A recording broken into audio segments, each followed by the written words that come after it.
ಎಲ್ಲರಿಗೂ ನಮಸ್ಕಾರ. ನನ್ನ ಹೆಸರು ವಿಶಾಲಾಕ್ಷಿ. ನಾನು ಎನ್ಸಿಡಿ ಆಪ್ತ ಸಮಾಲೋಚಕಳಾಗಿ ಸಮುದಾಯ ಆರೋಗ್ಯ ಕೇಂದ್ರ ಸ್ಟೇಷನ್ ಕನಕಪುರದಲ್ಲಿ ಕಾರ್ಯನಿರ್ವಹಿಸುತ್ತಿದ್ದೇನೆ. ನಮ್ಮ ಎನ್ಸಿಡಿ ವಿಭಾಗದಲ್ಲಿ ಮುಖ್ಯವಾಗಿ 5 ಕಾಯಿಲೆಗಳ ತಪಾಸಣೆ ನಡೆಸಲಾಗುವುದು. ಅವುಗಳ್ಯಾವೆಂದರೆ ಮಧುಮೇಹ, ರಕ್ತದೊತ್ತಡ, ಕ್ಯಾನ್ಸರ್, ಪಾರ್ಶ್ವವಾಯು ಮತ್ತು ಹೃದಯ ರೋಗ ಸಂಬಂಧಿ ಕಾಯಿಲೆ.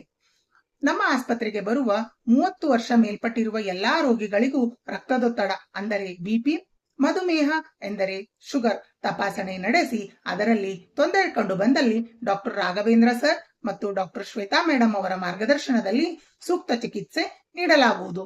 ಹೃದಯ ರೋಗ ಸಂಬಂಧಿಸಿದಂತೆ ಯಾವುದೇ ತೊಂದರೆ ಕಂಡು ಬಂದಲ್ಲಿ ಡಾಕ್ಟರ್ ಅಮರ್ದೀಪ್ ಪವಾರ್ ಸರ್ ಆಡಳಿತ ವೈದ್ಯಾಧಿಕಾರಿಗಳ ಮಾರ್ಗದರ್ಶನದಲ್ಲಿ ಇಸಿಜಿ ಮಾಡಿಸಿ ಅದರಲ್ಲಿ ತೊಂದರೆ ಕಂಡು ಬಂದಲ್ಲಿ ಹೆಚ್ಚಿನ ಚಿಕಿತ್ಸೆಗಾಗಿ ಜಿಲ್ಲಾಸ್ಪತ್ರೆಗೆ ಕಳುಹಿಸಲಾಗುವುದು. ಅದೇ ರೀತಿ ಹೆಣ್ಣು ಮಕ್ಕಳಿಗೆ ಸಂಬಂಧಿಸಿದಂತೆ ಎದೆಯಲ್ಲಿ ಗಂಟು ಅಥವಾ ಮುಟ್ಟಿನ ಸಮಸ್ಯೆ ಕಂಡು ಬಂದಲ್ಲಿ ಸ್ತ್ರೀರೋಗ ತಜ್ಞರಾಗಿರುವಂತಹ ಡಾಕ್ಟರ್ ಲಿಂಗೇಶ್ವರಿ ಪಾಟೀಲ್ ಮೇಡಮ್ ಅವರ ನೇತೃತ್ವದಲ್ಲಿ ತಪಾಸಣೆ ನಡೆಸಿ ತೊಂದರೆ ಕಂಡು ಬಂದಲ್ಲಿ ಅವರಿಗೂ ಕೂಡ ಜಿಲ್ಲಾಸ್ಪತ್ರೆಗೆ ಕಳುಹಿಸಲಾಗುವುದು.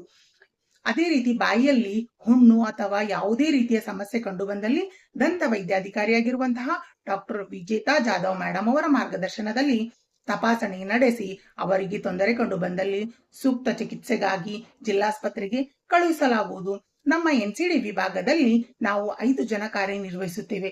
ಡಾಕ್ಟರ್ ರಾಘವೇಂದ್ರ, ಶ್ರೀಮತಿ ಸುರೇಖಾ ಪಾಟೀಲ್, ಶ್ರೀ ಅಂಬರೀಶ್ ಮಣಿ, ಶ್ರೀ ಅಂಬರೀಶ್ ಪಾಟೀಲ್, ಶ್ರೀಮತಿ ವಿಶಾಲಾಕ್ಷಿ. ಈ ಯಾವುದೇ ಕಾಯಿಲೆಗಳ ಲಕ್ಷಣ ಕಂಡು ಬಂದಲ್ಲಿ ನಮ್ಮ ಎನ್ಸಿಡಿ ವಿಭಾಗಕ್ಕೆ ಭೇಟಿ ನೀಡಿ. ಬರುವಾಗ ತಪ್ಪದೆ ರೇಷನ್ ಕಾರ್ಡ್ ಮತ್ತು ಆಧಾರ್ ಕಾರ್ಡ್ ತರುವುದನ್ನು ಮರೆಯಬೇಡಿ. ಈ ಒಂದು ಮಾಹಿತಿ ನೀಡಲು ನನಗೆ ಅವಕಾಶ ಮಾಡಿಕೊಟ್ಟಿರುವಂತಹ ಆಡಳಿತ ವೈದ್ಯಾಧಿಕಾರಿಗಳಾದ ಡಾಕ್ಟರ್ ಅಮರ್ದೀಪ್ ಪವಾರ್ ಸರ್ ಅವರಿಗೆ ತುಂಬು ಹೃದಯದ ಧನ್ಯವಾದಗಳು.